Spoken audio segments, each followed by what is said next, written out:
Welcome to Preservation Oaks, the podcast where we invite you to step away from the bustle of everyday life.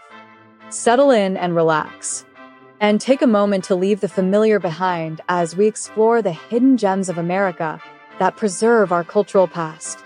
We call them our Preservation Oaks, and with each episode, we'll journey to a different corner of the country, where we'll discover the unique histories, landscapes, and communities that make up our nation.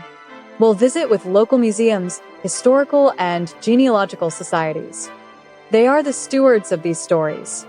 They preserve the legacy of each place like precious pieces of fabric in a quilt that binds the freedom-loving, hardworking people in this country together. So, slow down, grab a beverage, open your mind, and let us take you on a tour of the fascinating histories and heartfelt traditions that lie just beyond the horizon. This is Preservation Oaks, where every story is a stitch in the fabric of our shared culture. Now, join our host, Sean Radcliffe, as he uncovers another thread in the tapestry of America's heritage and what it takes to preserve it.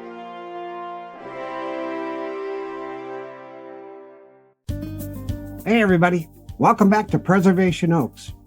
I'm your host, Sean Radcliffe, and today we're tackling a topic that's on everybody's mind who's a serious family genealogist or historian.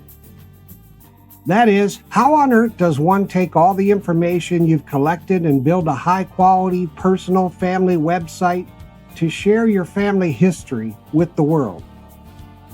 To help answer that question, we have an expert with us today in the form of Mr. Len Rajeski Fraga.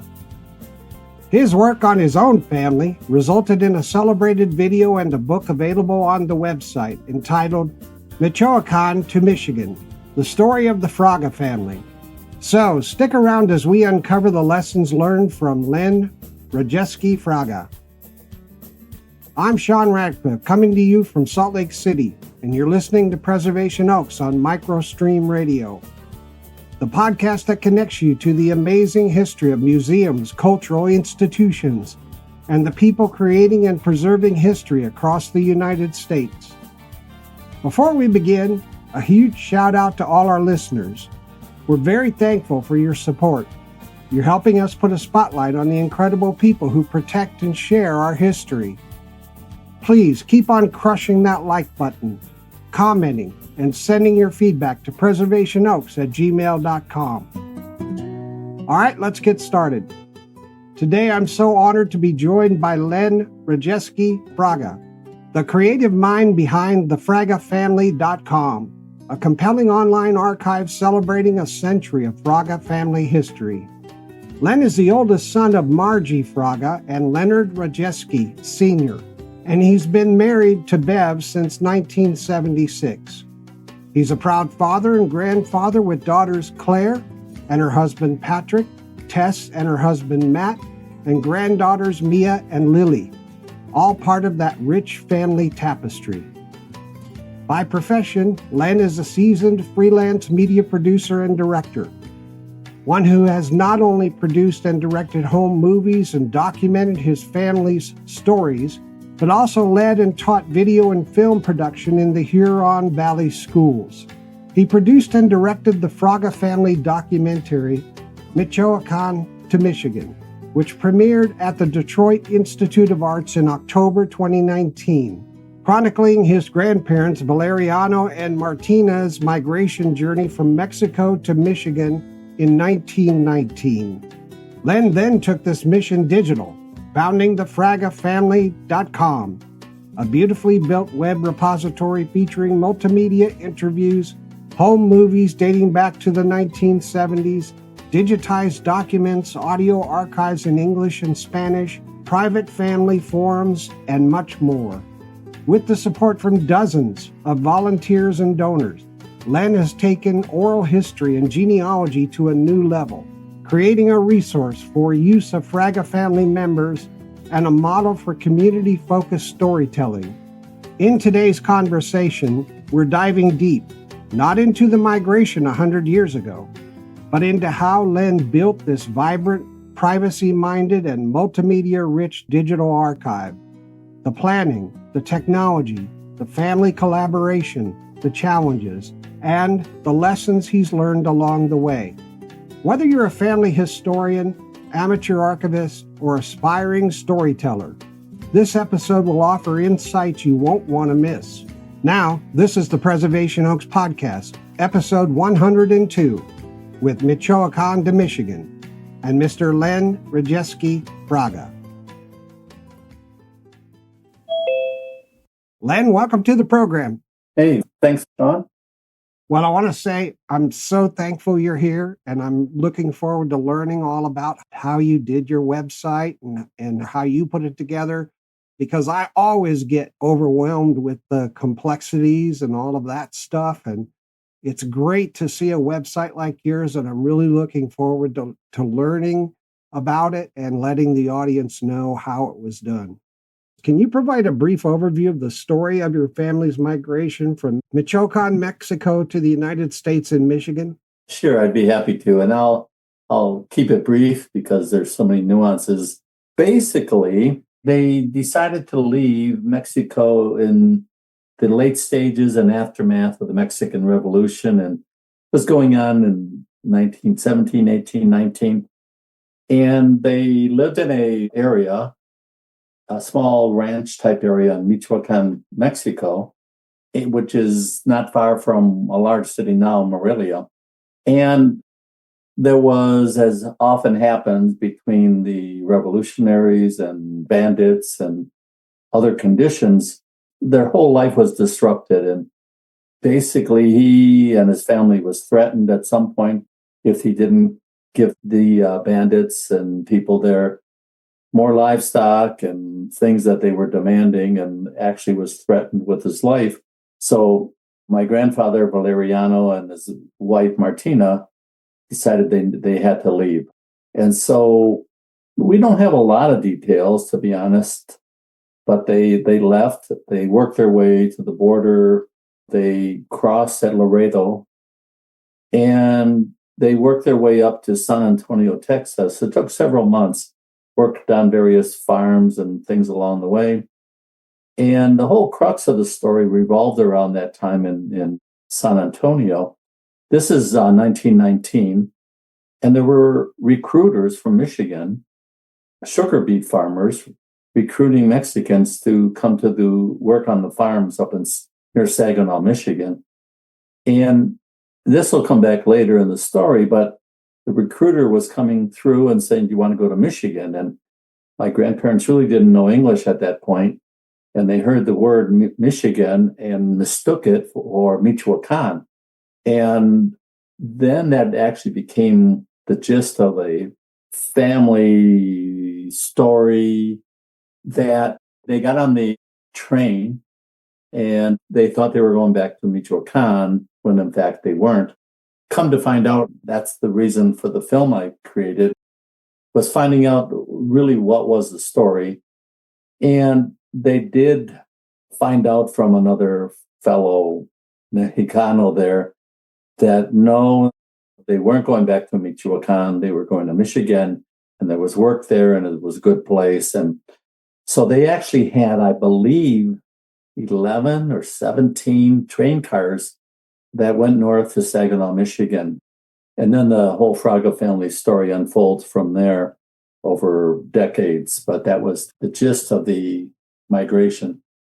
I just can't imagine being in a place and then being frightened for your life because of bandits, and seriously thinking, somebody might kill us and harm us, and my family's in danger. So I've got to pick everything up my whole life and migrate to a whole different country, miles away from Michoacan to Michigan. What a struggle. What a crazy thing, man.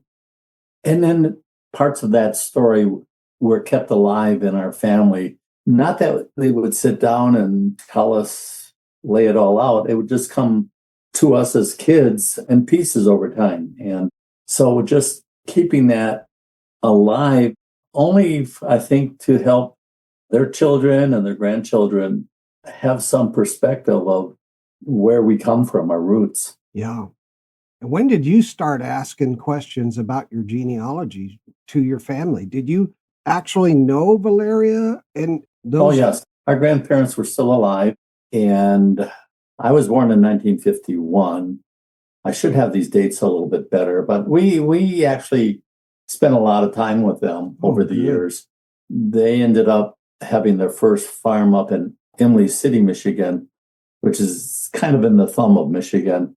Previous to that, they had been basically sharecroppers for decades. Right. And we had a unique experience that once they got their first farm, it was pretty run down place from everything I've been told and pictures I've seen, but it was the land because my grandfather had been a caballero or a ranch hand in Mexico, and he always wanted to get back to the land. And so we have a large family, and each weekend for many years, different families would go up and the parents would work on the house or helping our grandmother or grandfather, and the kids got to play and bond for all those years. And I'm one of 70 first cousins. So, Wow. so for our grandparents, I have two, and they had 70 and a wide range.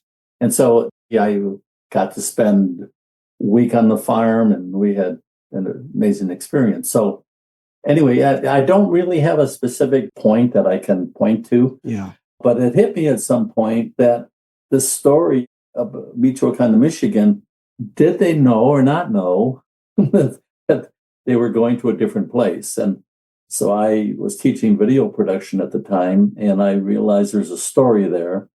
I was super lucky that two of their sons and one of their grandsons, over the course of time, had decided to sit my grandparents down and audio record them, one in English, one in Spanish.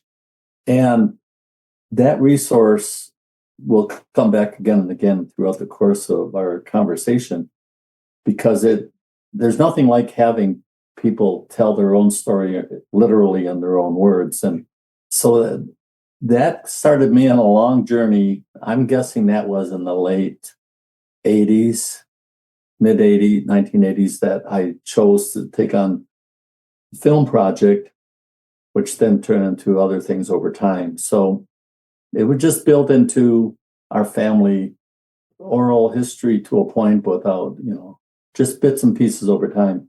I think that's fantastic that you have that history. What inspired you to create a dedicated website for the Fraga family history? Was there a specific moment or experience that sparked the idea to build an online archive of your family story? It relates back to the film. People that have done documentaries or films realize that you shoot a lot of material and you gather all these resources, and only a small amount actually make it into the final production. And I had, over the course of years, accumulated so much information, as well as depending on the large number of photographs that several of my aunts and uncles had done over the years, that gave me access to them for the film production. And so it hit me, I'm guessing I did the first documentary in the early 90s, and it was only for my family. And I had a big event at our high school auditorium and had mariachis, but I didn't have a budget, so I didn't address copyright issues. I didn't intend to sell it or anything. Right. Then 25 years later or so, it hit me I should revise everything. And I approached the whole copyright issue, and we were able to show it at a public event in Detroit and filled the auditorium over 1,100 people. And it was such a great success that it hit me, and we needed to do something with all of this material that I had accumulated and the interest in the family. And with our evolving in technology, we have so many resources now available how to distribute things. Mm-hmm. And too many people, I think, were forced in positions where you have all these books and photos and information that sit at your desk and in the shelves behind you and on your computer. And I'm going, I have a large family. I need to get this out to anybody and everybody in the family so they can appreciate that. And that led to the idea of the website.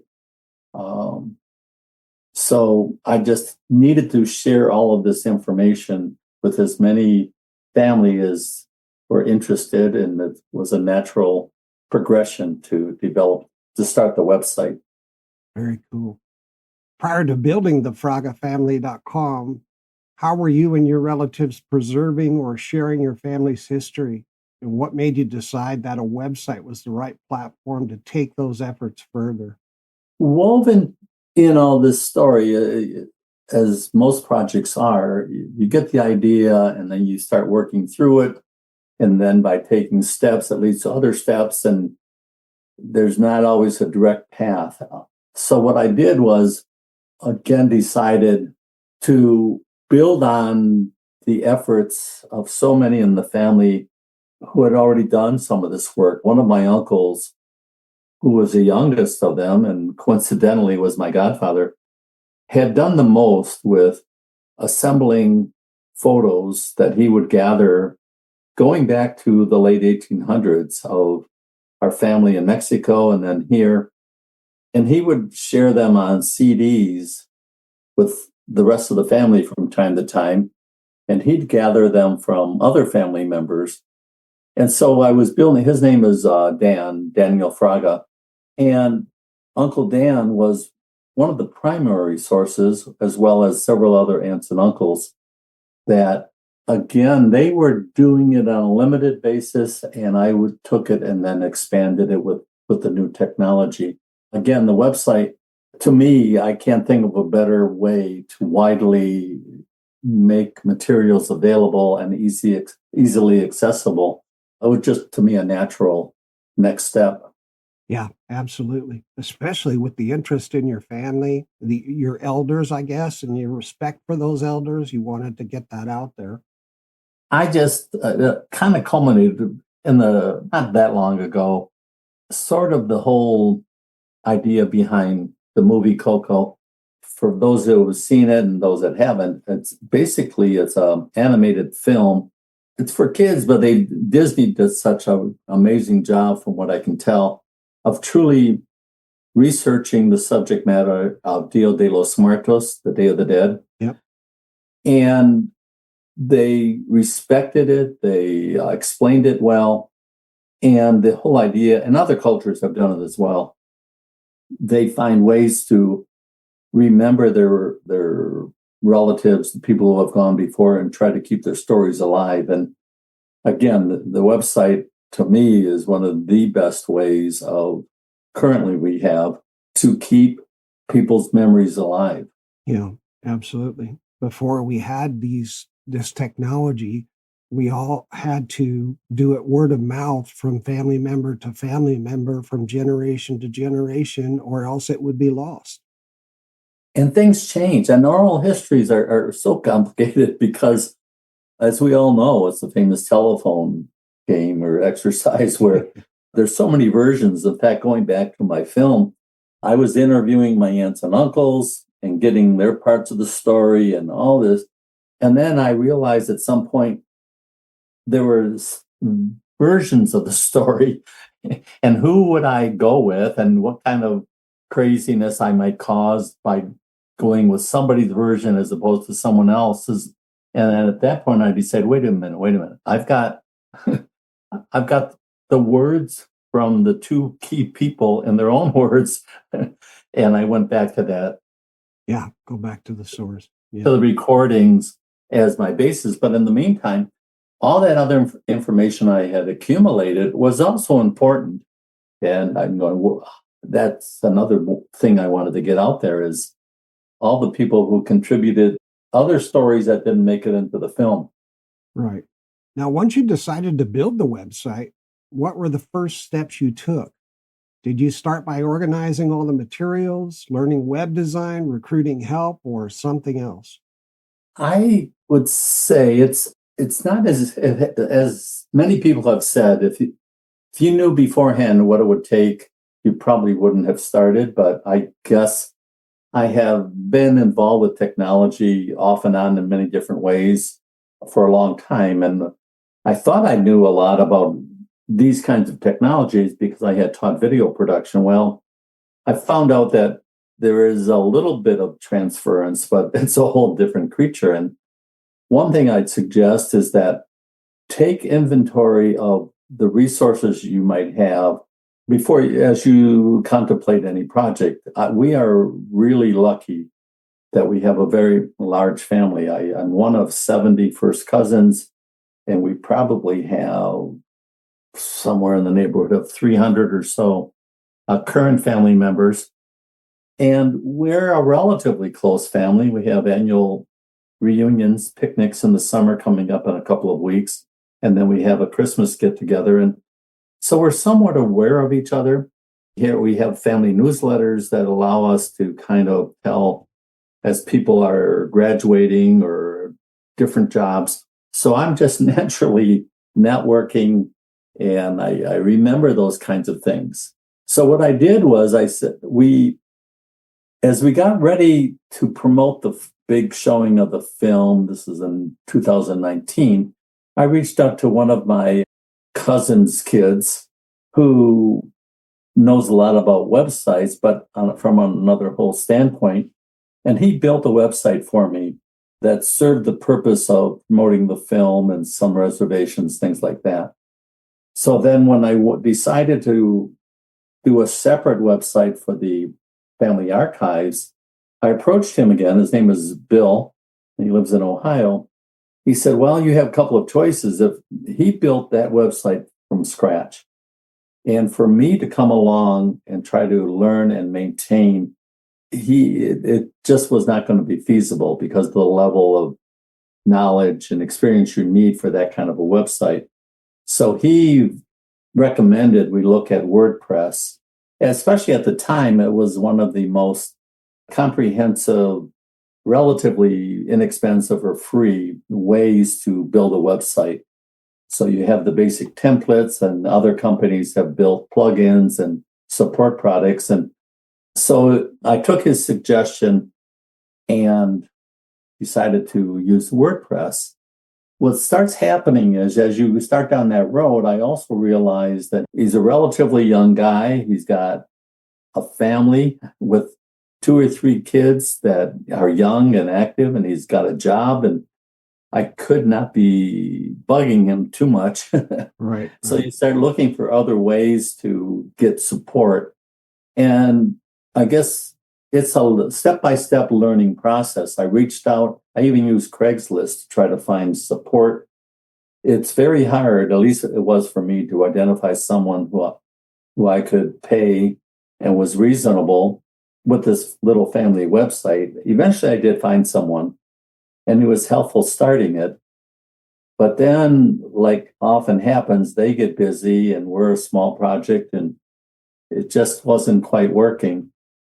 So you continue just to work on your network and ask questions and find somebody. And after months, I actually asked a woman I know who has a lot of connections, and she recommended someone that had proven to be a godsend, a young woman who just graduated from Florida International.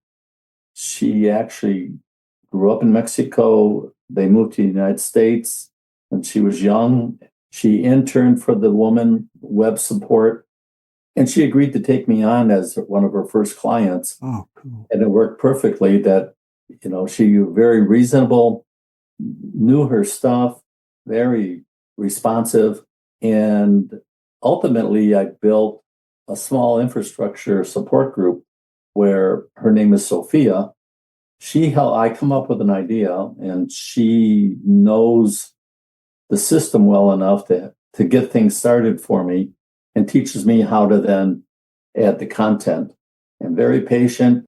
It's very upfront loaded, most of the website. Getting started and getting information established and input into the system just takes an incredible amount of time. After a certain point, it does ease up. The other thing that goes on is you start learning different parts of a website besides the content and the user-facing information. There's all this infrastructure behind that has to be addressed: storage and security and how systems works, where does it reside. So that was another search that I actually found someone American who currently lives in Mexico, and he does all his work remotely. And so again, I've been lucky that with this project, people who have become involved appreciate the kind of work we're doing. And they've been very flexible with us, very reasonable in their charges to me. And his name is Vincent, and he allows me to not bug my nephew Bill to when an issue develops, like I can't get into the website, someone hacked in or whatever, I can contact Vincent and he looks into it, and again, very responsive. So over time, you build a support system, and as you identify needs and issues, you then identify ways to be ready to address them. So this isn't something like you could, there's different companies out there. Wix is one and Squarespace is one, and of course, WordPress. It's not like you could go to them and say, here's what I got in mind. Can I work with someone on your team to get this done? You had to say, well, somebody's going to build it. Bill built it, and he's a relative. And then you started folding in Sophia and Vincent, professional people that understood the technology that can help you with content and help you with the framework of the website. That how it went? That's basically very good with how it went for me. On the other hand, so much has changed, number one. Yeah. There's even more options out there. Number two, depending upon your resources, you may have someone that actually has website experience, or maybe would fund the commissioning of either a specific company or many of those services now, even GoDaddy, and I see so many being advertised now that they will help you build a website for X amount of dollars. Right. Okay. And so you could I could see families that, have the wherewithal to take a much shorter approach. I worked for most of the first year or two with very little budget. So I had to take that approach. Right. What I did at some point, my cousins were saying, Len, you're doing this costing money, we can help you. And I did it as long as I could. And then basically I took their advice. And because of the nature of our family, I had a series of fundraisers internally in the family. Mm-hmm. Currently, I'd say it costs about $1,000 a year for my costs for some of the development of content and templates and things like that, as well as the infrastructure for storage. All right. Things like that, as well as the annual fees for some of the plugins I've chosen to use. And so it's, like I said, about $1,000 a year. And I had a fundraiser where a number of family members donated unique and amazing items. For instance, one of my cousins donated a hand crocheted bedspread my grandmother had done that I didn't even know she crocheted. And she chose to offer it up for as part of the auction. There were other things that people were donating that were of their own crafts. And I think I forget what we raised, but we raised more than enough for a year. And then it was also neat because everybody was involved, and we actually did a live Zoom when we did the drawing for the items. And so the next time around, I did a different type of fundraiser where like you see all over the place, people could sponsor a page or a section or the whole website. And our family I was hoping to raise enough for a year, and they came forward that it was enough for 2 or 3 years. Oh, fantastic. Wow. And so one of the ways my family, and it's happened for other things, I even did that in our film, I created shares that my aunts and uncles bought and other people so they could support the project, but I didn't have to worry about whose version I was going to use for So the way that they could be involved and engaged. And so what I'm saying is there are creative ways to address the cost issues if you need to. Right. And when you say I created shares, you don't mean like a certificate or a piece of paper or a sort of like a stock share, as you created like some division of the total cost and said, if you pay this, then that's your share? No, I actually did. I created another separate LLC, and that I forget exactly. This is way back in the maybe early 90s, so I don't remember the details, but it was $25 a share, and whatever they contributed, they got recognition for that as an actual piece of paper with their shares.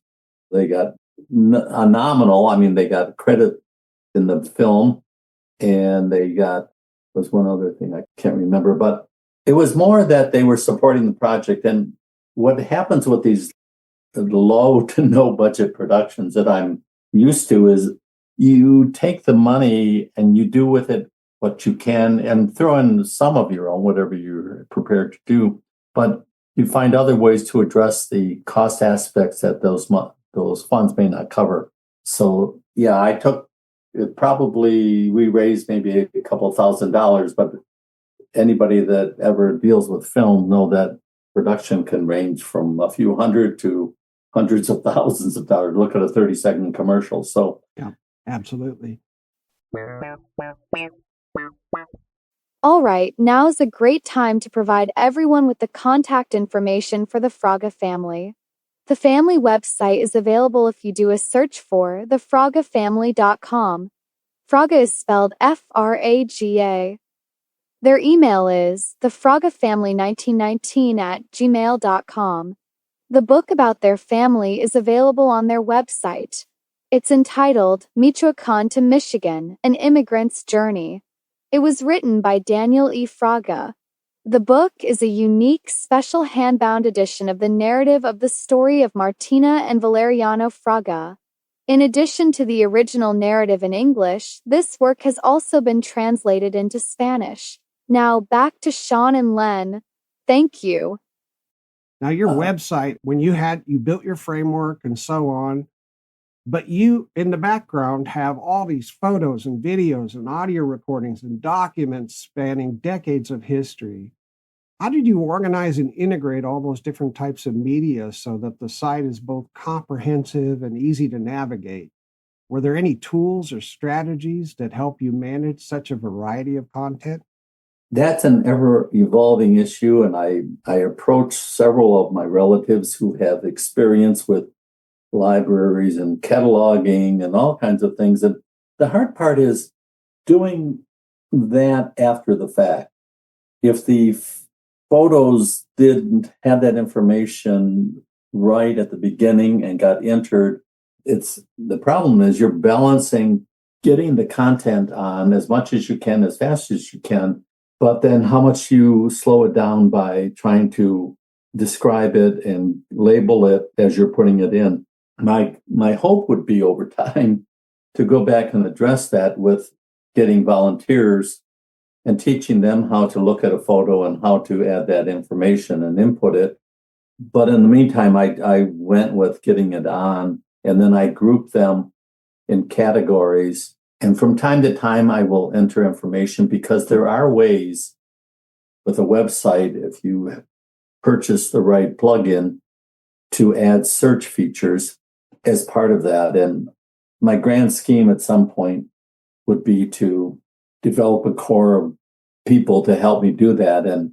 But sadly, it's not where I would like it to be. And I've, at this point, taken the approach of I continually come up with new ideas, and I don't always go back and address what needs to be addressed. And that is something I wish was better. But yeah, I wonder if you can use AI for something like that. I don't know. I know AI is a great tool for getting things done. So maybe when it matures a little more, it can scan your whole website and say, these are the items that need tags or better descriptions or whatever. Well, and I think you're right, and that's what I mentioned earlier.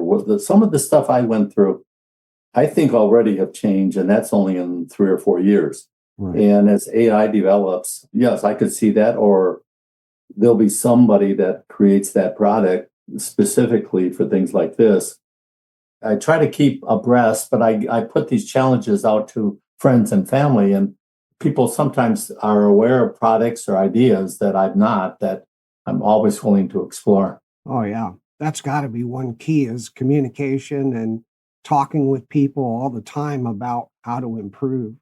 Mm-hmm. Now, your site features interactive elements as well, like a family forum and even areas with restricted content for family members. How did you implement those member-only features, including the database, and were they challenging to set up from a technical standpoint?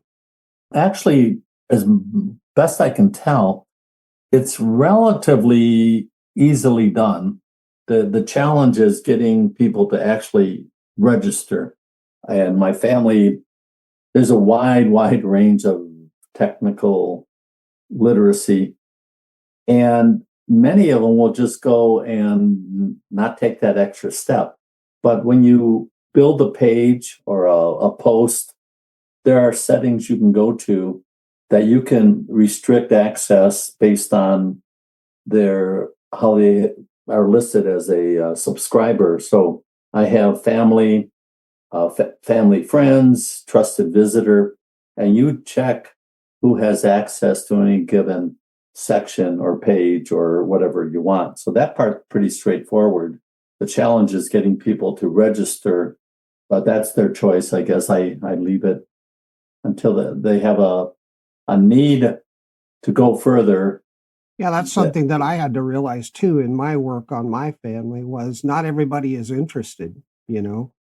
Some people have a craving to understand their ancestry and be part of that process. And some people could care less. And you just have to accept that. Exactly. And I've learned, and I just continue to put things out. And you never know who or when something will click with them that they decide. And sometimes there's people behind the scenes who care, but they don't make it obvious. So and we have a wealth of communication devices. We have a family newsletter that goes out a couple of times a year. It's been going on for 20, 30 some years. I created a private Facebook group. I'm not a big Facebook fan, but I also recognize it's definitely used by a lot of people. And as a tool, oftentimes I will use that private Facebook group to announce or direct people's attention to specific. Even yesterday, I've decided to, on the birthdays of all of my aunts and uncles, each of them, to do a quick post and then refer them to the website where then I have profiles of each aunt and uncle, the original siblings, as well as each of the people they married. Oh, that's and cool. It's a way to generate traffic back to the website and keep it a little bit fresher in their minds. That's and a great strategy. What's that? That's a great strategy. Well, and I'm working on getting the next generation involved through their use of social media because I'm not very good at it. I don't know how to do it, but they do. And in fact, I just have been working with the grandson of one of my cousins who is involved with oral histories as an intern, and I'm hopefully going to be working with him to see what he might be interested in helping with. Fantastic. Well, Len, it's time to take a break for a few minutes. Very good. And listeners, we'll be back with Len Rajeski Fraga, thefragafamily.com.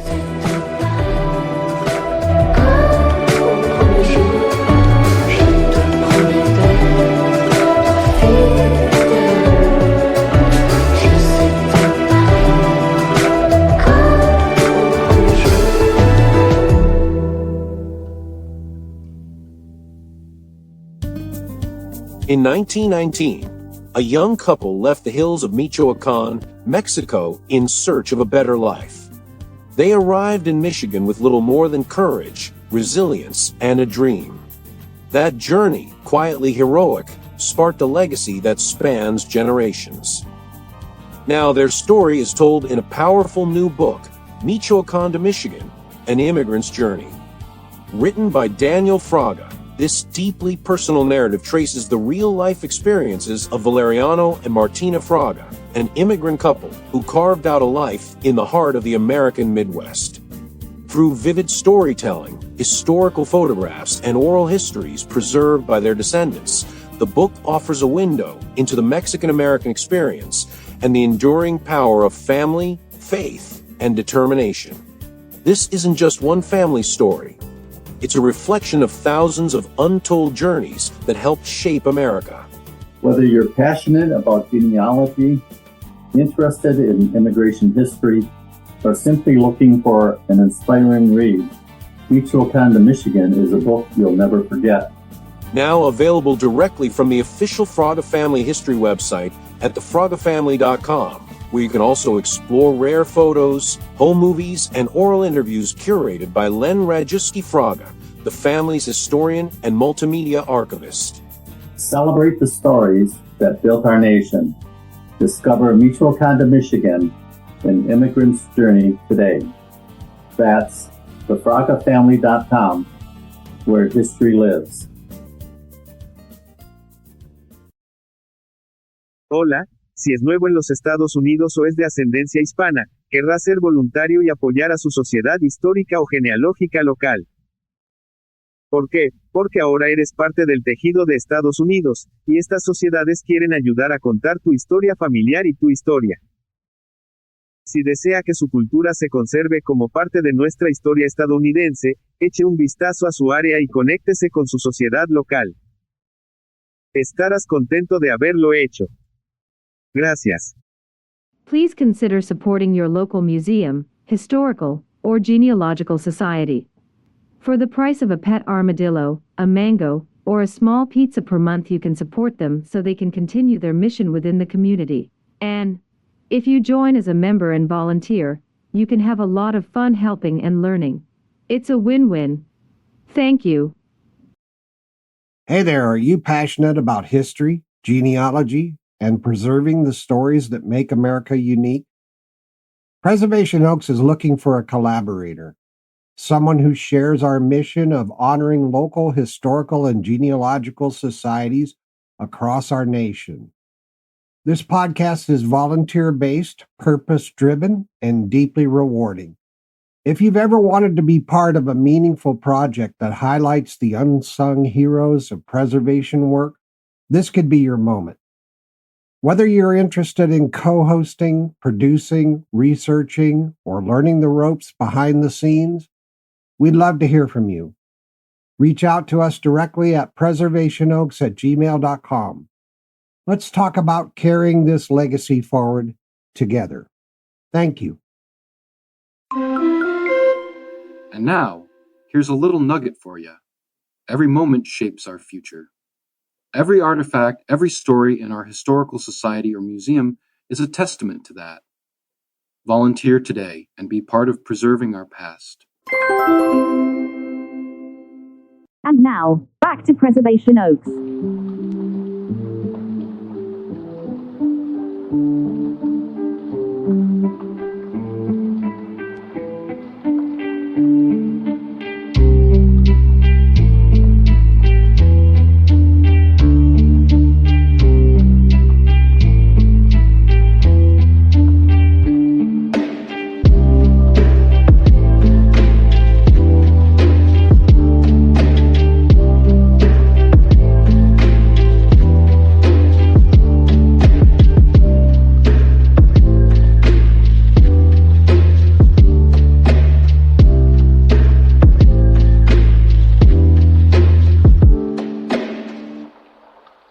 Well, there you are. Welcome back. We're so glad you're back. Welcome. Now on with the program. Hey, welcome back to Preservation Oaks. We're here with Mr. Len Rajewski Fraga, the creator of the FragaFamily.com website. Thanks again, Len, for the great information. Let's get going. Len, how long did it take to develop the website from the initial idea to the point where you launched it for your family to use? Were there any significant milestones or iterations in that timeline? I would say from the first initial idea where where it was seriously, okay, let's do this, to the point where we launched was 10 to 12 months maybe. And during that time, I'd say the milestones and iterations would be to start doing some research of what other family websites might be out there, what you like about them, what you don't think you might use. Part of that is there aren't that many family websites that I was able to find. So, and the one or two I found were not very active at that point, but it's still a good starting point. And then identifying your resources for the actual starting of the content, what you're going to use for your website template. There are various services out there and types. And then identify again who your support people would be to put everything into place, whether it's a company or a consultant or whatever. Those are probably the most important steps in that first year. Okay, thank you for that. You mentioned that it takes about $1,000 per year to maintain the website, pay for the domains, and so on. How much time does it take you to maintain and update the website? It depends on the time of year, number one, and any specific project you might be doing. Initially, it takes quite a while to input the data, the photos, the content. But after things get going, it does even out. I would say if it's media intensive, like photos and videos, it takes a little bit longer. So in an average month in the winter time, I might spend on an average of 2 or 3 hours a day, maybe, unless I really get going. Sometimes I just can't help myself. And then during the summer, over where we live in Michigan, it eases off. I don't spend quite as much time on a daily basis. So again, roughly 1, 2, 3 hours a day. And it's mostly you drive it yourself. I don't usually have time deadlines, and it's at least flexible time most of the time that you're updating and maintaining. Right, makes sense. Yeah, you're retired, aren't you? Yes, Yeah, so you've got time. You can do it Yeah, in whenever you theory, want. yeah, I have unlimited time, right? Yeah. You can do it whenever you want. Exactly, and it works both ways. I can not do it when I don't want, but That's exactly right. but it's usually it's something I almost always is something I want to do. It's which is great. Like as you well know, Yeah, if you do it because you want to do it. I've said over and over again, and I'd be doing it even if people didn't contribute. Probably just less, but yep, understood. Now you mentioned forming certain committees of family members to review certain aspects and make decisions or recommend decisions. Do you seek consent from relatives before sharing certain stories, photos, or documents on the website? How do you approach that? the small groups are for like general policies or guidelines, and then in terms of specific stories or whatever, the information that I have about that subject usually is coming from that person themselves. If they bring up a family story that is a little potentially controversial or a little known fact that may or may not be verifiable, I usually don't include it unless the person who is being interviewed has looked through it and is comfortable also with what's being said. And it has happened so rarely that it really has not become much of an issue ever, thus far anyway. Have you ever seen a situation where, somebody, or maybe you find something in your research and you verify it is true and so on, and you want to put it on there, but it has a personal nature? Like, for instance, if you discover a criminal in your family or something like that happens, and you question, okay, should I really make this public because it might present some of my family members in a bad light? Do you ever go to them and say, would you like me to do this? Or do you say, hey, it's part of history, I'm going to put it on there? At this point, I've taken somewhat of family-oriented, a little bit softer approach because I don't take my title too seriously. It's more of a family thing. To me, personally, I believe all of the things that I hear about are part of our fabric and story. At the same time, ultimately, I believe the people who are part of that or are closest to that story should have input. And if they object, I would probably defer to that. But we have not had a case yet that has come up. Not that one quick example is I was the executor for my parents' estate. And as part of that, I received a lot of papers and photos that because our family is so interconnected, and for instance, my mother and her sister married my father and his brother, and then another sister married one of their cousins, the Rajewski side and the Fraga side are somewhat intertwined.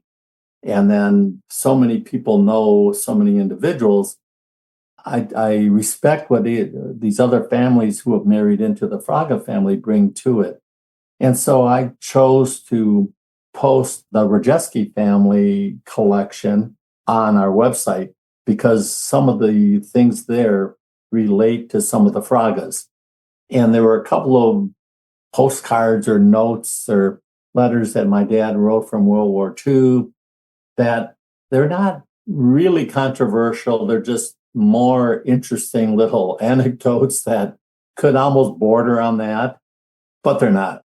But because he's gone and I made the personal decision, but I also told my brothers and sisters, and it's been there for a couple of years now, and I pointed out some of them to people and no one has had any issue. So, but it's some are not easy to, it's not simple yes or no all the time. You have to, it's a case by case basis, and someone else may take a different approach. And I really would love to get more people involved in an advisory role, but up till now, people support me by their interest and their funding. So I know that kind of is like an election where if people didn't support what I was doing, they wouldn't be contributing what they contribute. So I take it that way, and hopefully I have the respect and trust that I built for hopefully a lifetime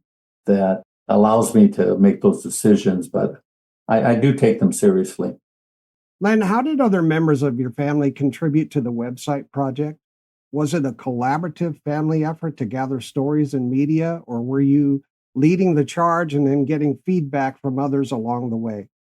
Basically, many other family members contributed to our website project. Some started their contribution long before a website existed with the photos that they lent me for the film project, and then become, as I think happens in many families, a person or two get identified as the family archivist, and they become either by intention or accident, become the holder of so many things, and people naturally give them things.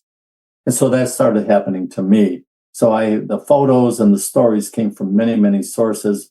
Again, my Uncle Dan specifically was one of the most important to that, as well as cousin Anne Marie Valdez. They specifically accumulated and then shared with me.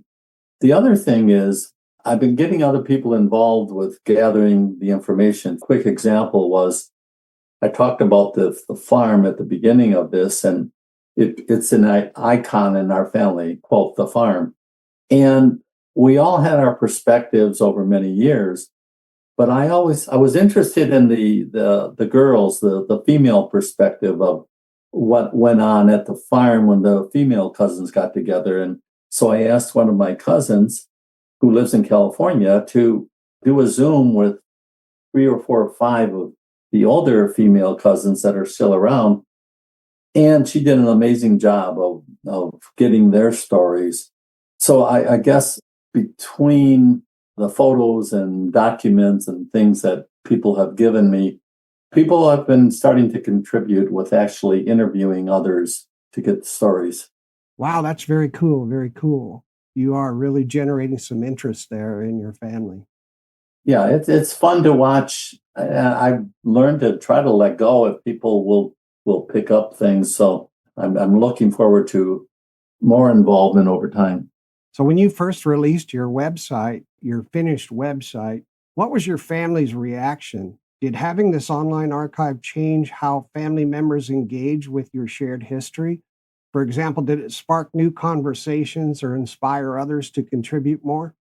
Yes and no. I'd say definitely they were appreciative, and the initial reaction was very positive, and a lot of visits to the website. After a while, it does slow down. It's, foremost in my mind, but I don't think it in anyone else's mind. And that's why I try to remind them. But I'd say our family, I just came from a birthday party for one of my cousins who turned 70, and there were a lot of us there. Most family gatherings, we have so many that inevitably it's all about family stories. And I think I do it at these gatherings, and other people do, is direct them to the website for photos or to stories, or to hopefully capture new stories. And I think because I'm always bringing it up, for instance, I just cooked up another idea with another cousin this week. The new idea, if we pull it off, is that maybe weekly or maybe monthly, especially during the winter, having a Zoom and establishing a topic, and whoever wants to join that Zoom to share their stories can do so. And you name it, whether it's how we got interested in certain types of music, or why do, stories about a various aunt or an uncle or whatever. To me, the power of Zoom is so amazing. You just hit that little record button and get everybody's permission, tell them you're recording them.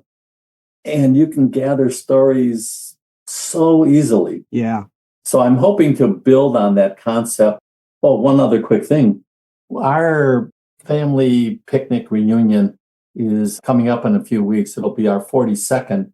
And during the course of all these years, it keeps on evolving. And one of the issues now is when the aunts and uncles started it, they were very involved. And then most of them are gone. And it's my generation now who have been carrying it on. What happens each year, a different of the core families takes it on and hosts it, and then passes to the next. And as with most families, over time, it just gets further and further out there, and whether people are interested. So the question is, I decided to ask my cousins, and we had a family meeting on Zoom to talk about the picnic. Should we do anything, change anything, location?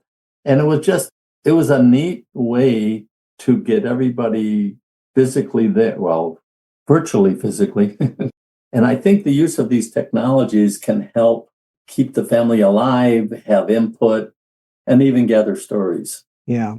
On my family, when I brought them together, I did a monthly podcast episode where I went through our family genealogy, and I found, for instance, one podcast episode might be everybody that was in the Civil War, or everybody that was in Mexico and transitioned to the United States might be a topic for you, right? And I would just keep doing that and keep going through the stories that people fed me and make podcast episodes and preserve that history.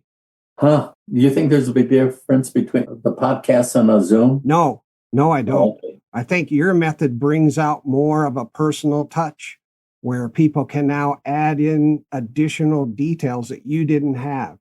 Well, and then another side note to all of this is we've reestablished our connections with our cousins and family in Morelia and Mexico City. And I've been back 4 or 5 times in the last 4 or 5 years. And I've taken back groups of our cousins. And it's just amazing because we used to have a lot more back and forth over the years, and it kind of dwindled, and now it's totally re-energized. And I think, and even to the point that I have a whole section on the website about the Mexican part of our family that are still in Mexico. And so it's just it's endless, the topics and connections to explore and expand upon. Yeah, absolutely. You just got to be creative. Yeah, and then if someone else has an idea, I just really try to encourage them to take it and run with it. So this is how you incorporate feedback and suggestions from your family into the website. It's constantly evolving. That's great. Yes, yes. Aside from your relatives, have others outside the family, like local historians or genealogists or community members, shown interest in your site and your story? What kind of responses or outreach have you seen from the broader public? It really has been amazing on several levels. One of them is the film I start with is The Natural, especially if you're doing the presentation. And I present it to a number of groups, the film, and talk about our story. And then I always weave in the world of the importance of gathering your family's story, and you got to start now.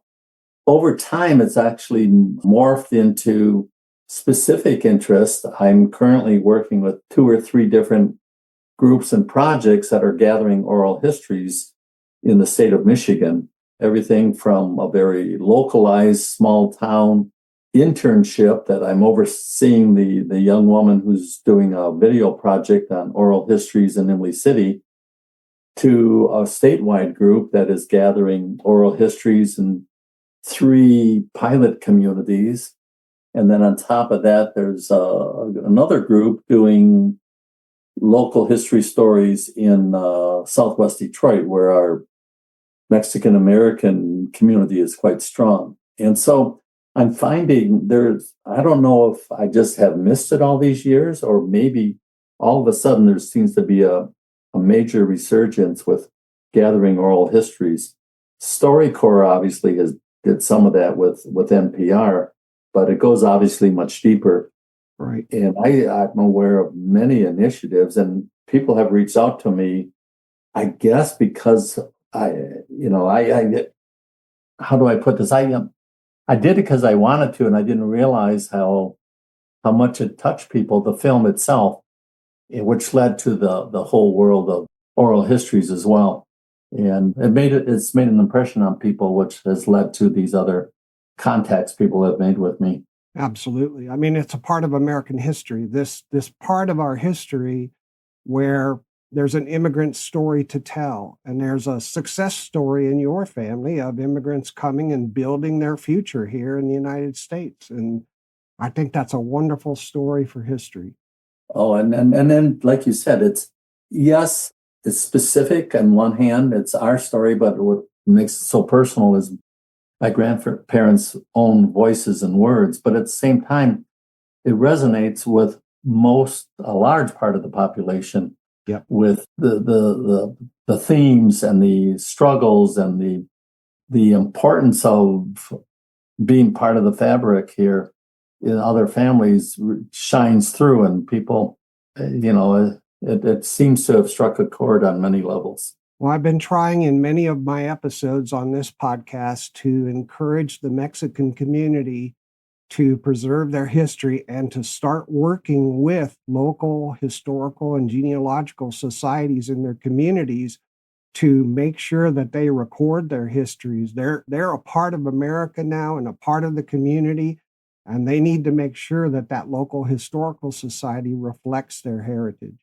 Oh, and I'm surprised as I go around the country just visiting or traveling. Our daughter lives in Albuquerque, and we'll stop at towns here and there along the way and find Mexican American communities I had no idea.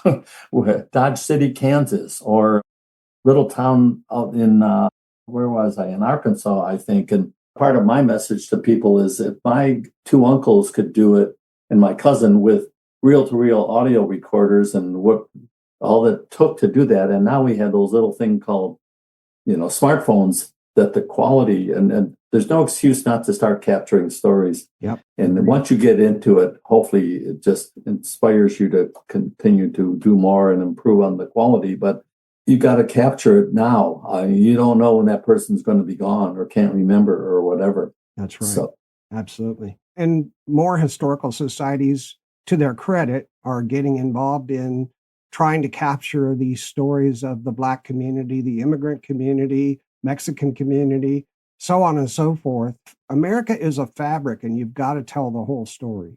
And oftentimes, I mean, that's what I'm very proud of is we've been here for over 100 years. And when you look at our family as just an example that, like so many others, we're the full range from teachers and social workers, professors and medical. And that's true of every family. And on top of that, you look at the amalgam of the last names in our quote family, the Fraga family, is everything from Irish and Italian and Polish and you name it. And that's why I've started to use Fraga in my name, not officially, but because if you see this guy, Len Rajewski, and he's presenting a film about Michoacan, the connection isn't always obvious.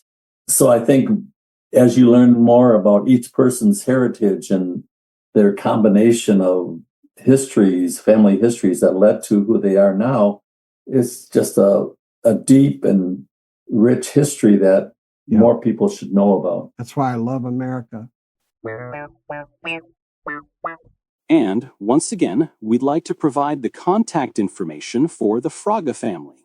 The family website is available if you do a search for thefragafamily.com. Fraga is spelled Fraga. Their email is thefragafamily1919@gmail.com. The book about their family is available on their website. It's entitled Michoacan to Michigan, An Immigrant's Journey. It was written by Daniel E. Fraga. The book is a unique, special hand-bound edition of the narrative of the story of Martina and Valeriano Fraga. In addition to the original narrative in English, this work has also been translated into Spanish. Hope you enjoy the book. Let's get back to Sean and Len. Thank you. Now you have the film out there, of course, Michoacan to Michigan. You have the book out there of the same title written by Daniel Fraga. Did creating the website allow you to include material or reach audiences that the film or book couldn't? Definitely. It allows that, but at the same time, it complements it as well. What happens is to create a film, you accumulate so much information and you can only use a small part of that. And so the website allows us to take when I retrace the steps of their journey, some of that footage never made the film, yet it's interesting and part of our history. Many of the photos never made it, or many of the full interviews. If you go back, I have the full interviews of my grandparents that Uncle Dan, Uncle Martin, and Cousin Ed did. There are so many pieces and little stories built into those interviews that weren't in the film that are still surprise me. I forget about. So yes, the website gives you so much more ability to share and put information that a film and a book have limitations. Right. Thank you for that. Hey, Len, it's time to take our second break for a moment. Oh, very good. Listeners, please stay tuned as we chat with Mr. Len Rajewski Fraga, the creator of the FragaFamily.com website, and learn more about how a family historian can build a fantastic family website. Hey, we'll be right back.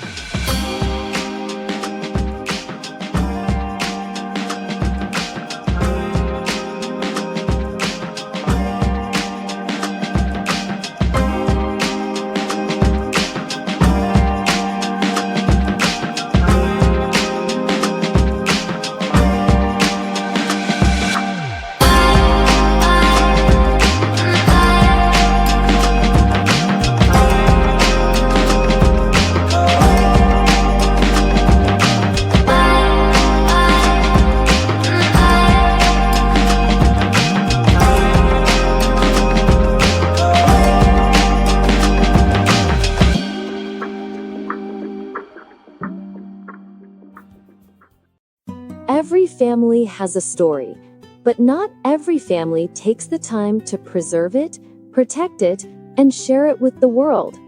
Welcome to thefragafamily.com, a living digital archive that honors over a century of family history, migration, resilience, and tradition. Curated by Len Rajewski-Fraga, this one-of-a-kind website traces the extraordinary journey of Valeriano and Martina Fraga, who left Michoacan, Mexico in 1919 and settled in Michigan. But it's far more than just a family tree. It's a multimedia experience filled with rare home movies, bilingual oral history recordings, digitized documents, family photos, and lovingly preserved memories. With contributions from dozens of family members across generations, thefragafamily.com has become a national model for preserving family legacy. Visitors can explore a rich timeline of historical milestones, access archives, engage with a private family forum, and even view excerpts from the award-winning documentary film Michoacan to Michigan. Whether you're a family historian, genealogist, educator, or just someone who values stories that matter, thefragafamily.com is a shining example of what's possible when history, heart, and technology come together. Visit www.thefragafamily.com today. Be inspired. Learn what it means to document your past with purpose and share your story with future generations. That's www.thefragafamily.com, where history lives and legacy is never forgotten. Hey, history lovers! Your family's story is epic, but if you don't hit record, who's gonna tell it? Whether it's your grandpa's first job, your aunt's civil rights march, or the time your family moved across the country with nothing but a suitcase, it's history, and it deserves to be heard. Start by sitting down with the storytellers in your life. Ask questions. Listen. Use your phone. Record the moment. These stories can't be Googled. Once they're gone, they're gone. Not sure where to start? Visit StoryCorps.org for easy tips and sample questions to get your first interview rolling. Be the one who saves the story. The Family Archivist. This message was brought to you by Preservation Oaks, because your voice matters, and your history does too. This is Moises Garza, creator of Las Vías del Norte, Mexican-American Genealogical Research Group, and you're listening to Preservation Oaks. Hi there, I'm Betsy, the Marquette Regional History Center Museum Educator. Hey you, forget Netflix.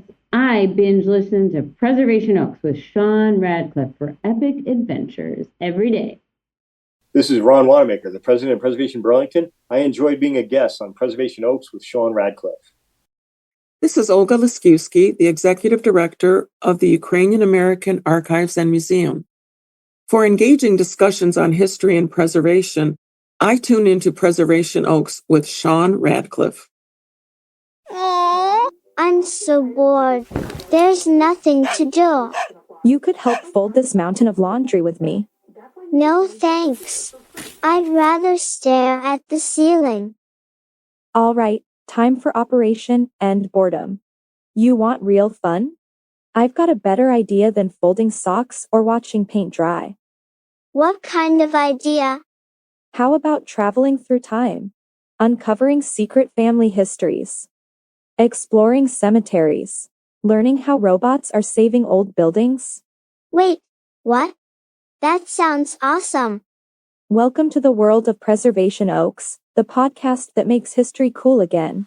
Because every headstone tells a story, and every family tree has a few surprises. Boredom doesn't stand a chance. Tune into Preservation Oaks, the podcast where the past comes alive, and the present gets curious. Whether you're 9 or 99, Preservation Oaks opens the door to mysteries of forgotten cemeteries, local legends, and hidden historical treasures. and real-life stories from museums, historical and genealogical societies across America. Can I listen on your phone? Of course. But that's not all. Let's hop in the car and visit our local museum or the Historical Society. Remember that cool place downtown with the old fire truck and the World War II uniforms? Yes. And I heard they have a scavenger hunt now. Whether it's road tripping to a nearby museum, finding your great-great-grandma in a census record, or listening to Preservation Oaks together on your next drive, boredom turns into adventure, and learning becomes a whole lot of fun. So the next time you're so bored you could melt, remember, history is waiting. Go find it. Listen to Preservation Oaks, available wherever you get your podcasts. And visit your local museum, genealogical, or historical society today. Because curiosity never goes out of style. This is way better than folding socks. And now, back to Preservation Oaks.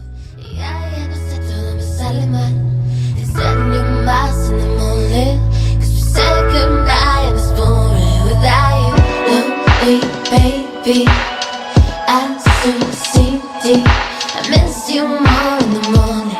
'Cause we said goodnight this morning without you.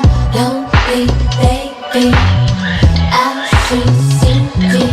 It's on your mind in the morning. 'Cause we said goodnight this morning without you. Without you, baby, without you. No.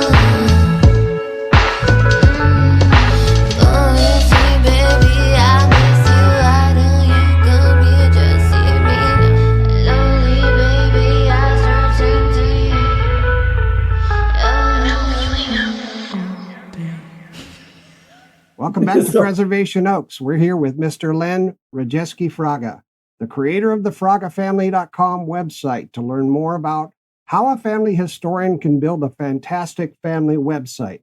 Welcome back, Len. Thank you, Sean. And Len, looking back at the whole process of creating the FragaFamily.com, what are some of the biggest lessons you learned? Were there things you might do differently if you had to start over from scratch? Well, I guess I'd say some of the biggest lessons I've learned is how complicated it is that you're not aware of when you start. I don't mean it as something to deter people, but hopefully not that they're not surprised and back off. If I did it, it's very doable. It's a step-by-step process. And the lesson I've learned is just to keep on persisting. There are answers. It isn't always as quick as you might like.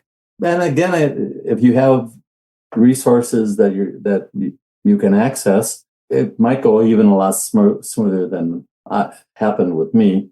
But I'm proud of the fact that after going through a couple of hurdles and challenges, it was all worth it. So I don't think I'd do anything differently because I didn't know any better. And I don't think I could have prepared any differently. Right. And what I've learned from you is there are no real turnkey solutions out there where you just plug in your content and bam, you got a functional family website. You have to work at it and mistakes are made along the way.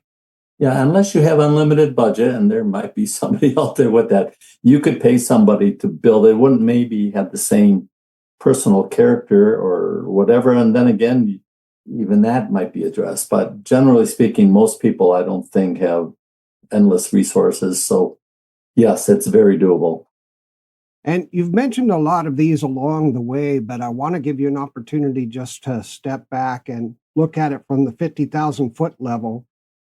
What were some mistakes, hurdles, or unexpected challenges you encountered during this project that could serve as warnings for other family historians who want to build a similar website? How can others avoid or prepare for those issues based on your experience? The single biggest issue that came up that was quite a challenge was in my interim process between the first person I found to help me start the structure of the website.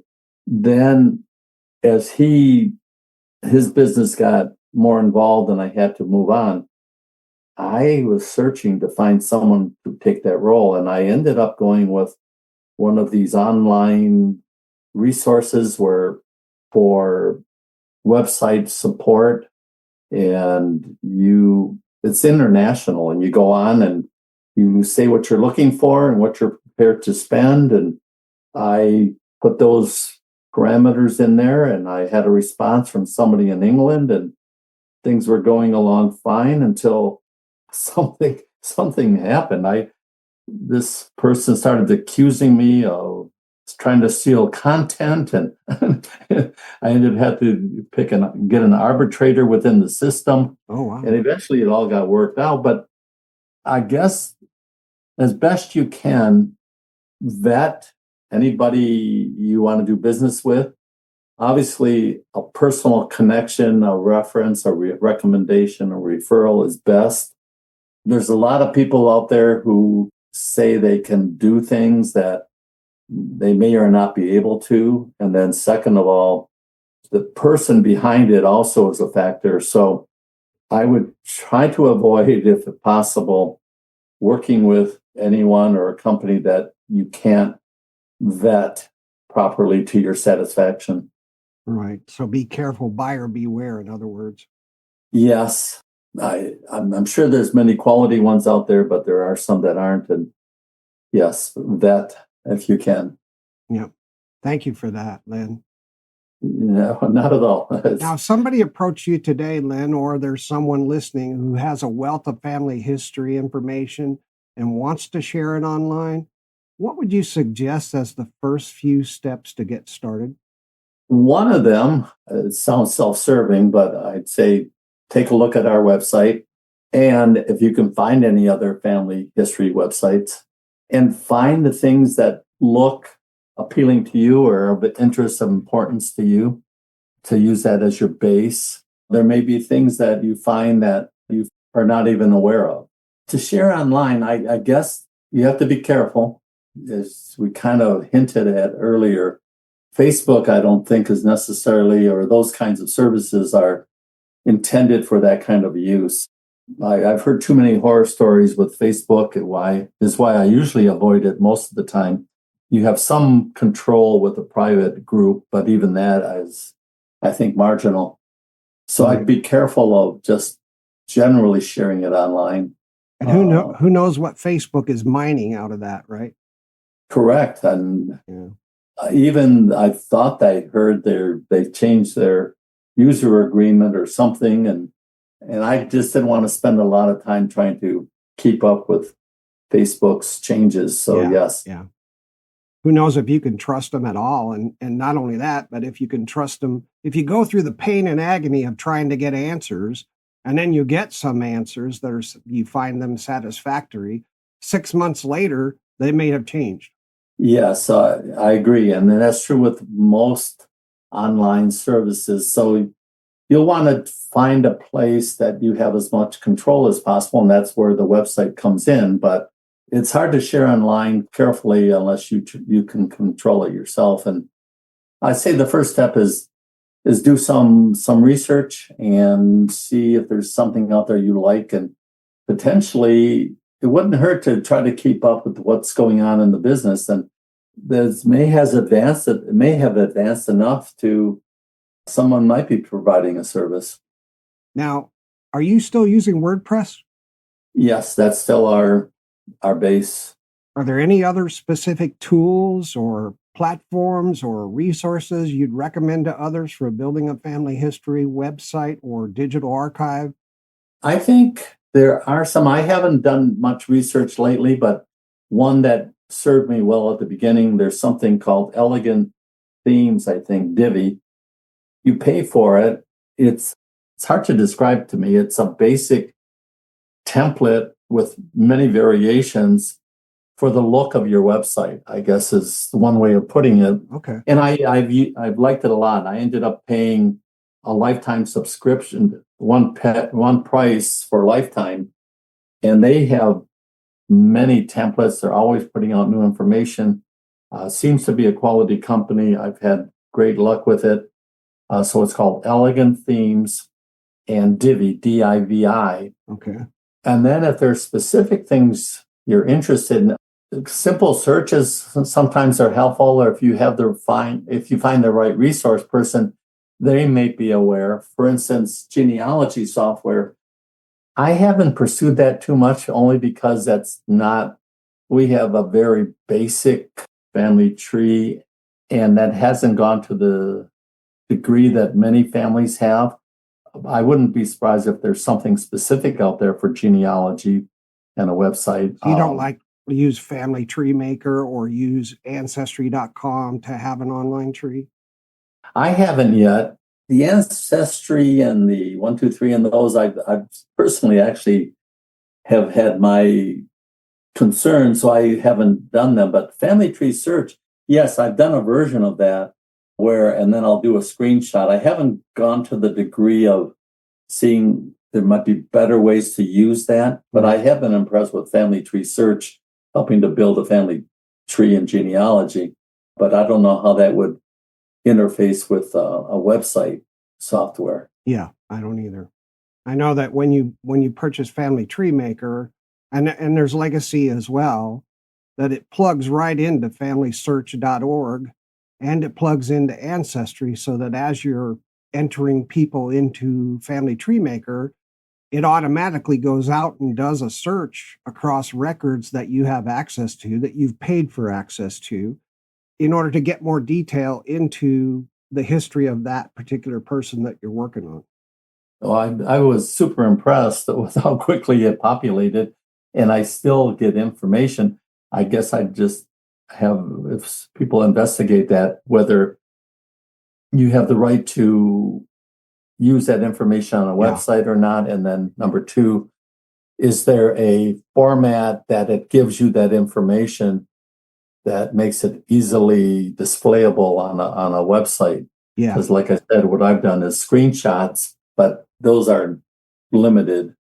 Yep, absolutely. Great questions. The other question I have all the time about it is, if I, for whatever reason, end my subscription with Ancestry, the stuff that's downloaded into my family tree in terms of census records and, pictures of those documents, do they go away once I, what I mean? Yeah, well, I do exactly. Yeah. And then even the rights to use the information, maybe it doesn't go away. You don't have direct access anymore. But at the same time, if you did screenshots or whatever of their work. Oh, yeah. Yeah, good question. Good question. And that's the next one of the challenges going forward for a lot of this, I think, is rights and permissions and access for content. Yeah, getting crazy out there. Everybody's got to make a buck off it. Well, that, and then protecting rights. I mean, even the gathering of oral histories, a challenge that I'm seeing is the rights to that story. Obviously, the person whose story it is should have rights to their own story. But in this crazy world, you want to make sure that's protected. And when you gather it, what forms do I need my family to sign anymore? So that's an issue that's coming up that I probably will have to address with the family. Yeah. When I was a teacher for 30 years, and there's something that evolved over time where at the beginning of the year, there's forms that parents sign for their students. And one of them, and I don't even know where that is currently, but photos that get taken in the course of a classroom. Yeah. And some parents don't want their kid in any photo, which is their right, but then that needs to be expressed and on the record and then followed. So, oh boy, that gets complicated, huh? Oh yes, and I could see the same thing happening in our world of family websites. But so wow. Yeah, I didn't think of all those complications. Wow. I don't like to think about them, but I think I need to. Well, then, passing this legacy on for the future, how are you ensuring that your website remains sustainable for the future? Do you have plans for ongoing maintenance, regular updates, or even a strategy to pass the responsibility on to the next generation at some point? It's not a well-defined strategy, but it definitely is on my mind. One of the items I've been kind of planting the seed is having our family members consider some type of remembrance in their estates. And so I'm looking down the road, and because we've kept it very, very manageable cost-wise, a few donations that way in people's trusts or in their estates could make us viable for a long time. So it's kind of one of my ideas out there is to let the family know, please remember us in your will. Right. And I think it would be a very relatively nominal expenditure that would make a huge difference in our family. And as time goes on, I may make it more pronounced and more direct appeal. But right now, I haven't made it too direct. Right. Okay. And as far as passing it on, do you have members of the family that you're educating and bringing forward to help and get involved now so that you can pass it on at some point? To be honest, I've been trying, but no obvious person for that. One of my goals has been for a while now is just ways to involve.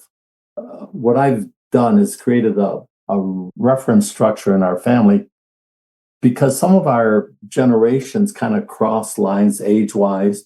And so the original aunts and uncles, I call, they're in a category by themselves, A and U. And then the first generation of cousins, my generation, that, like I said, there's 70 of us. I call us C1. And then all of our kids are C2 and so on. So I've been working on trying to keep C2 and C3 engaged in the family.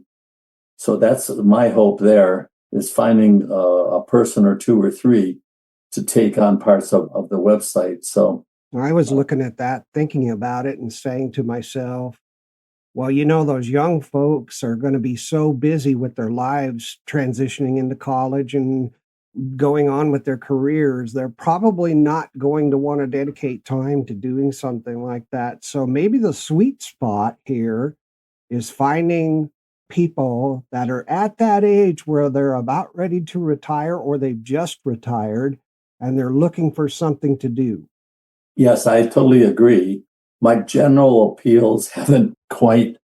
I have an ongoing blurb on my homepage that asks for volunteers. And I have found, at least in my experience, very rarely does someone step forward and just volunteer out of the blue. But when I ask specifically, everybody always says yes.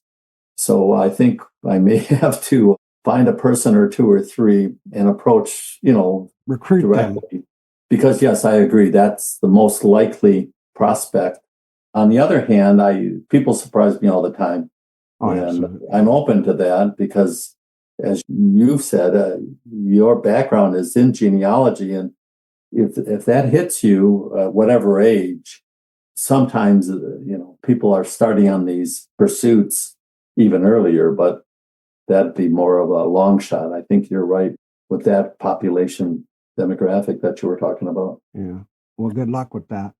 Yes, I agree. Thanks. Len, you've built a fantastic family website. It's just got the features that people need, in my view anyway. When I look at that and say, well, how would I do this? I would want a family forum and I would want a private place for members only and so on and so forth.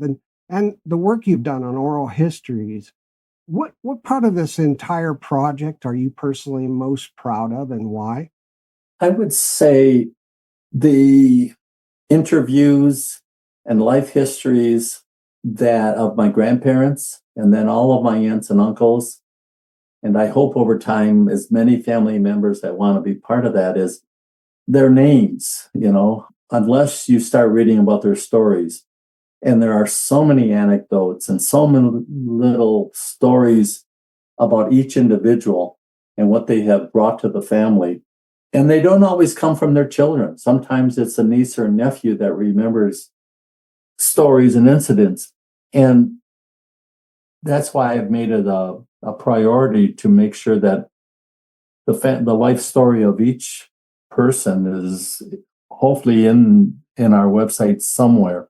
And those interviews and the profiles and biographies, to me, are the most long-term importance to the website, and the photos, of course. And the photos are fairly obvious, but it's the other part that adds so much to our family legacy and history. Okay, that's fair, and that's good. Thank you for sharing that.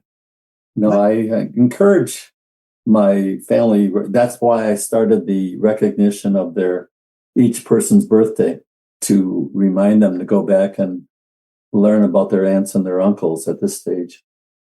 Now, finally, Lynn, your family website has even been described as a model for others to emulate. What do you hope other family historians take away from your experience? And do you have any final words of advice or inspiration for those looking to preserve and share their own family stories? Well, I appreciate the compliment. I think the first thing is just to start working on it, whatever you have, and to go. It's a step-by-step process, and it evolves once you start. And what you become aware of, and the feedback you get from your own family members specifically, helps you guide where your potential website or however you share your stories develops. There's no one way. I mean, the website is what we've been able to do, but you may have other methods or ideas on how to preserve and share your own stories. The main thing is to capture them and keep on capturing them. It isn't just the stories from the past, but the ones that are going on now. Is create a culture within the family to capture them and to share them, I guess, are my words of encouragement and advice. Start now and don't stop. That's very good. I hope other family historians take that advice, because it is so important. Yeah, these stories of today will soon be stories from the past. Len, I want to tell you, this episode has been incredibly insightful. My time with you has been great. Thank you so much for sharing your expertise. Before we let you go, are there any online resources or other resources or contacts you'd recommend for the listeners? Yeah, besides our own website, I would also, a couple come to mind, especially for the gathering of oral histories. One of them is StoryCorps, which is a NPR program. I think they're somewhat independent. I don't know if they're officially connected. And they're a good resource for questions and topics if you want to start creating oral histories and family histories yourself. Another one is called Voice of Witness, that they actually have sessions online of how to gather oral histories. There are more and more oral history organizations out there that I'm aware of that you might want to look into if it helps you with the direction you want to go. Those are 2 or 3 ones I have become aware of lately. Great. Fantastic. Thank you. If people listen to this episode and they're at a historical society and they would like you to give a presentation on how to do a family website or something like that, are you interested in doing any of that? Yes, definitely. I feel one of the things I can offer is just my experience, if nothing else, that people can pick or choose things that they might find helpful. So, and that form can take virtual or in person, but yes, I'm more than willing and happy to participate in any event that might be helpful. Oh, great. Thank you for doing that. Not at all. Len, I want to thank you. What an absolutely incredible conversation we've had today. I can't thank you enough for sharing your vast knowledge, insights, and expertise with us. So thank you very much. It's an absolute pleasure having you on Preservation Oaks. I sincerely appreciate your time, your generosity in sharing your expertise, and the work you and your family have done to bring your stories to the world. Thank you. You're welcome, Sean, and thank you for the opportunity to share the things we've come across and learned, and I hope some people out there find it helpful. And with that, we'll conclude our time with Len Rajeski Fraga. Listeners, please stay tuned for my comments and wrap up, which is coming up next.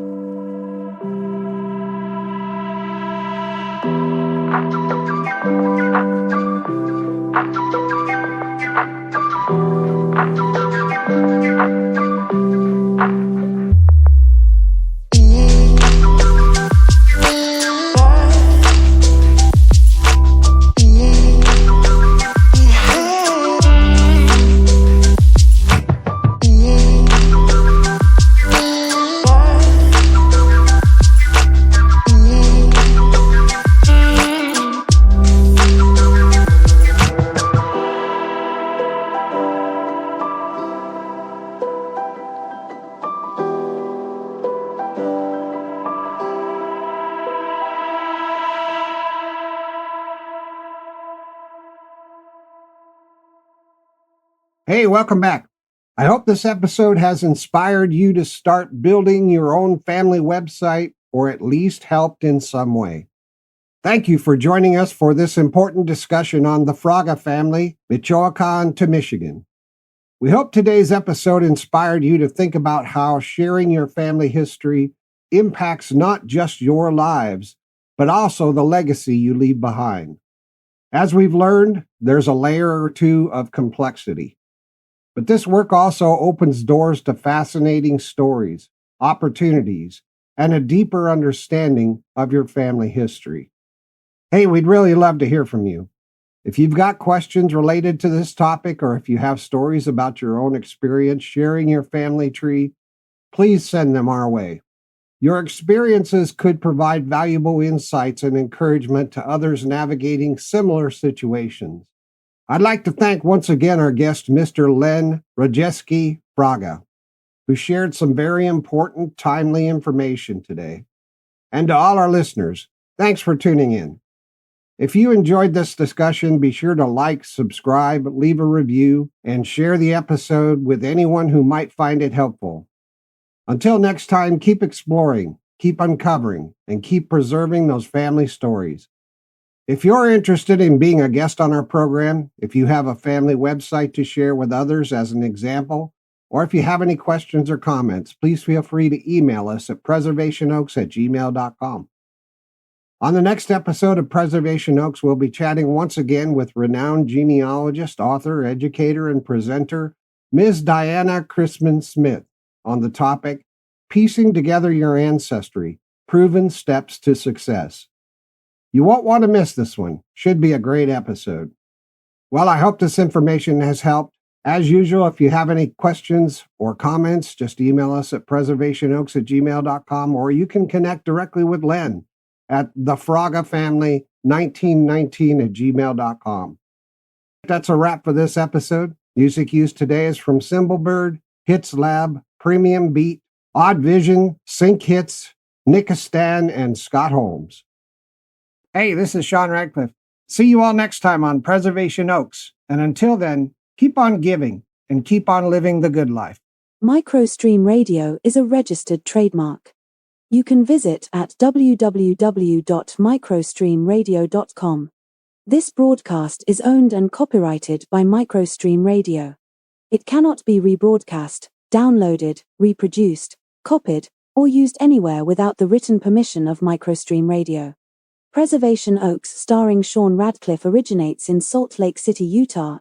Be sure to join us for our next episode on your favorite podcast platform.